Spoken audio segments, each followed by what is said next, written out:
Wayne was at Camp Meta the evening of December 16th, 1967. He was hanging out by himself near his bunk in the Quonset hut.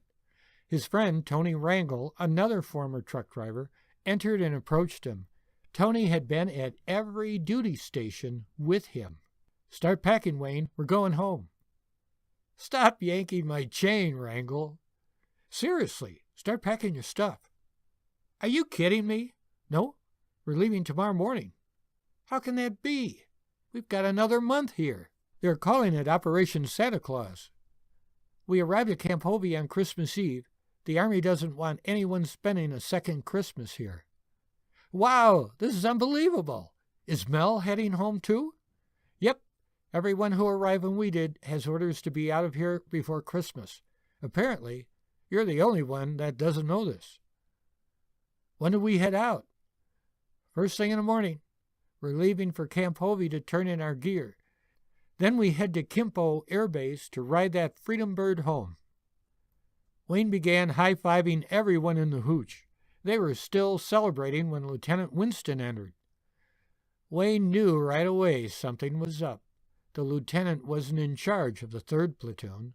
He was a platoon leader for the 1st and 2nd Platoons. Wayne had never seen him inside his platoon's hut before. He approached Wayne's bunk. Wayne quickly overcame his shock at the sight of him and jumped to his feet. He threw his right hand up to salute, but the lieutenant waved it off. The serious look in his face alarmed Wayne. The lieutenant said, "Specialist Rangel, I need to speak with Perkins alone." Tony left, and it was just the two of them in the Quonset hut. The lieutenant sat down at the end of Wayne's bunk. "I need your help, Perkins. There's been some activity out there that needs investigating. We could encounter gunfire out there. I'd feel better having 2 qualified guys to operate the radio." Wayne's heart was racing. He sat there like a bump on the log. 1 minute earlier, he had been celebrating an early trip in the morning. Then, he was being told he had to go out into the DMZ his last night. And he might encounter gunfire. Wayne's last night on the DMZ was turning into a roller coaster ride of emotion. "I wouldn't ask you to do this if I had other forward observers available. Jim Todd is on duty at your IR position. John Rape is on duty in the OP north of the fence. There's no one else I'm confident enough with but you." He then outlined the mission to Wayne. A communist tank had been reported 50 meters from the military demarcation line. The MDL is the actual border of the DMZ. A tank that close to the MDL was a huge violation of the armistice agreement. This meant it was on the north side of the DMZ. Cruise-sized weapons like tanks and artillery were forbidden inside the boundaries of the DMZ. The lieutenant had been given a mission to gather evidence of this violation. He was given a camera with orders to take pictures of the tank. The pictures could be taken to the Military Armistice Commission as evidence of the communist violation.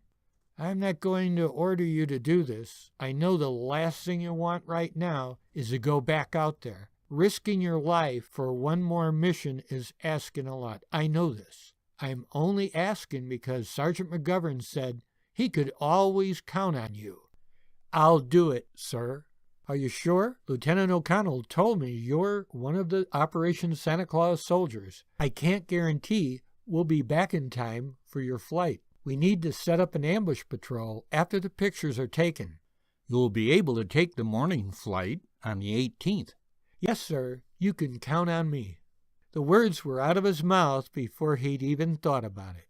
"Great. I appreciate this. I need someone I can count on working the radio when I'm taking pictures. Gear up. We leave in an hour." He met the lieutenant and the rest of the 5-man patrol at the designated time.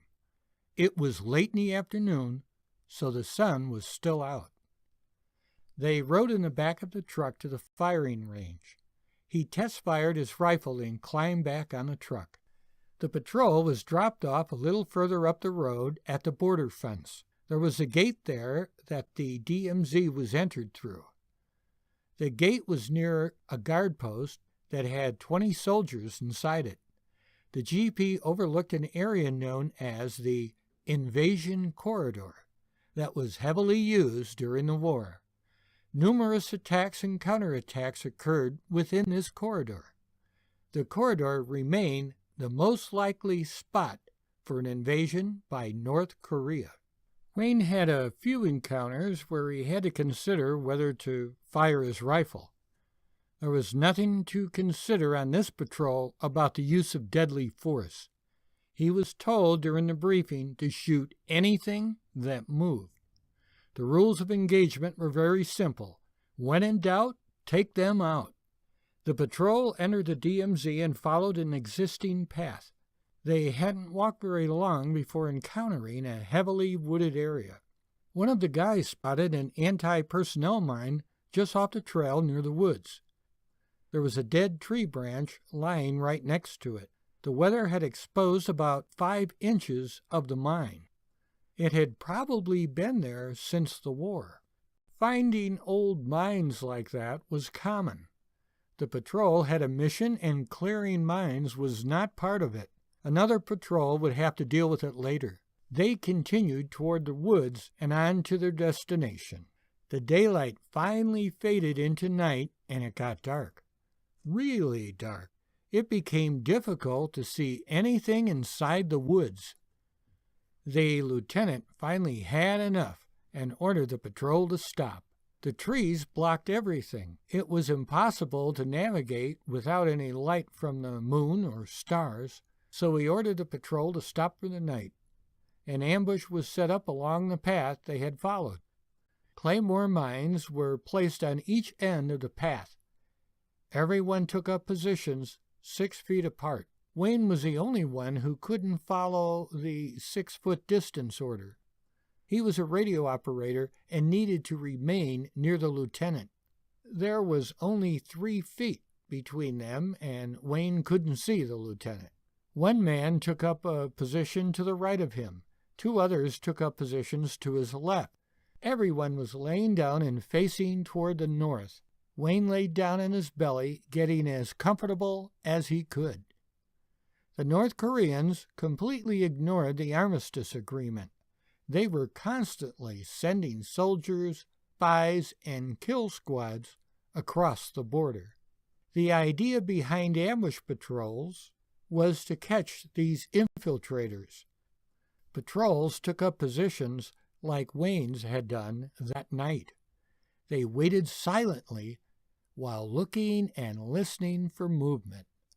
Each sector only had 1 ambush patrol assigned to it. Any movement in the sector had to be infiltrators. This was Wayne's first time on ambush patrol in the DMZ. His mind began to wander while lying there in silence. He realized he could die on his last night in Korea. His imagination took over once that thought entered his mind. Every creak and crack of nature sounded like footsteps. He heard a whisper and nearly jumped out of his skin. He heard it again, but louder this time. "Sir, I need to take a leak. Can I?" He calmed down once he knew it came from someone in the patrol. He wondered who the idiot was that had asked. The protocols for ambush patrols was very clear about silence. The lieutenant was going to be ticked. "Sir, I need—" Wayne could hear the anger in the lieutenant's voice as he responded. "What are you, 2 years old? Go ahead. It's really dark, so don't go far from your position." The night seemed to go deathly quiet. The silence was finally broken by the familiar sound of pea hitting the ground. The closeness of each man's position created a problem for them. The whole area smelled like urine when he was done.